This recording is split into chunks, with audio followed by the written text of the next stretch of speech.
Welcome back, Red Dangers. Thank you for visiting. So today we got another product to try and review. Medyo namimiss ko tong ganitong video, mga kadangs, yung sit down video at magre-review ka na ng product, mga kadangs, no?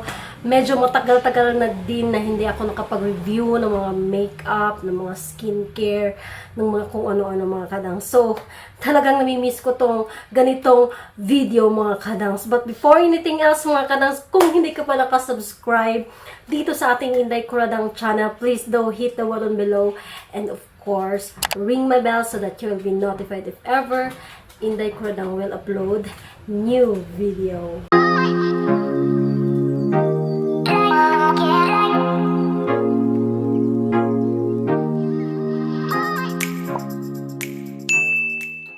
Alright, I've been to Shopee and saw this mini lipstick set from the brand Sweet Night, mga kadangs. Yung Sweet Night is ito yung pinag-orderan ko ng mga body mist, mga kadangs. As you can see, I have a video na mga body mist from Sweet Night, kadangers. But nakita ko tong mini lipstick set nila and gusto ko silang i-try.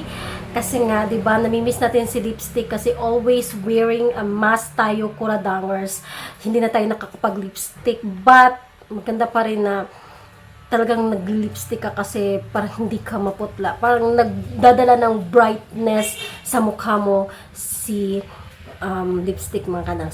So, today is ating itatry si Moonlight Admiring Lipstick Moist Plum and Silky Mini Lipstick from Sweet Night. Medyo nabubulol ako, mga kadangs. So, itong lipstick na to, mga kadangs, is a silky lipstick siya, mga kadangs. And hindi lang siya silky and moisturizing lipstick, but it is also a waterproof. Kung mababasa man siya, mga kadangs, ng tubig, is hindi siya matatanggal, mga kadangs. Pero kung i-wipe off mo siya, ma-wipe naman siya ng clean kasi hindi siya ganun talagang kadikit pag ganitong klaseng mga lipstick, mga kadangs. Yung talagang hindi siya matte kasi kung makikita natin yung mga matte lipstick is talagang didikit siya talaga, mga kadangs, diba? Kasi matutuyo siya sa ating lips. But this kind of lipstick, meron siyang pagka-silky na may pagka-moisturizing. Tama ba yung pagka-describe ko sa lipstick na to? Yun talaga yun. Madali lang siyang matanggal, pero ano siya, mga kadangs, meron siyang tint na matitira talaga sa yung lips, mga kadangs, pag wini-wear mo siya, mga kadangs. So, meron siyang 5 shades, of course. I-insert ko dito yung mga kadangs, yung picture ng mga shade na to, mga kadangs. And of course, itatry ko dito yung pinaka-bet ko na mga kadangs, na kulay sa kanila. Tingnan muna natin yung physical appearance ng mini lipstick na to, mga kadangs. Yung size nito is 1.5 grams lang siya. So, ganyan siya ka-handy at ganyan siya ka-talagang ka-cute na mga lipstick, mga kadangs. Yung ating mga mini lipsticks, ayan. Para siyang plastic na medyo may para siyang acrylic, acrylic yung kanyang lalagyanan, mga kadangs. At ganyan lang siya kaliit. Ayan. And para lang siyang talagang yung parang natural lipstick na ginagamit natin. Ganyan siya, mga kadang. So, iisa-isahin natin yung mga shade na ito, mga kadang. So, sa lahat ng shade na to is gusto ko tong shade na to, si 640, at ito yung ating itatry on. Tingnan natin kung ano yung effect niya or ano yung finish niya sa ating lips, mga kadangs.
Alright mga kadangs, ito na yung lipstick sa ating lips, and then as you can see mga kadangs is talagang very silky yung kanyang finish sa lips mga kadangs, and very moisturizing din siya talaga mga kadangs.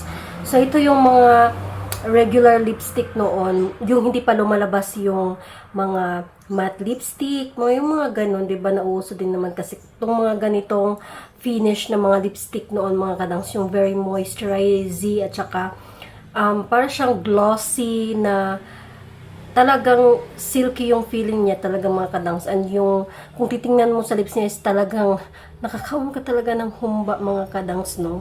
Yung parang sinaw jud kayo yung mga lips mga kadangs, very kissable lips kay kakay, nagsinaw jud kayo imong lips, ganun yung finish niya mga kadangs sa iyong lips mga kadangs, para ka lang nakakain ng lechon mga kadangs, o yung mga greasy food mga kadangs like humba, yung mga oily foods. Ganon yung kanyang finish mga kadangs. Very moisturizing, silky looking na finish mga kadangs. Ganon siya. Test natin kung transfer, of course. Mag-expect na tayo na nagta-transfer talaga tong ganitong klaseng lipstick. So, nagta-transfer talaga yan mga kadangs, no? And tingnan natin sa paper mga kadangs para makita natin talaga magta-transfer siya mga kadangs, no? Ayan, so ito paper. Ayan, talagang nagta-transfer siya mga kadangs. But, kung igaganon mo siya, meron siyang something tint na natitira mga kadangs, no? Parang meron siyang kulay na natitira kahit nagta-transfer na siya mga kadangs. At yun yung nagbibigay ng long lastivity mga kadangs sa ganitong klaseng lipstick. Though kahit nagta-transfer siya mga kadangs, meron siyang tint na maiiwan dyan sa lips mo mga kadangs. And maganda naman tingnan kahit na ano talaga siya, 'di ba? Kahit na tina-transfer na natin siya sa ating kamay, meron pa rin mga 'di ba?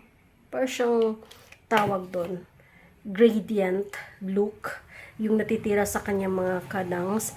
And gustong-gusto natin yan na kahit tayo ay nagta-transfer na yung mga lipstick natin sa kahit saan, sa mug or sa lips ng ating mga jowa. Char.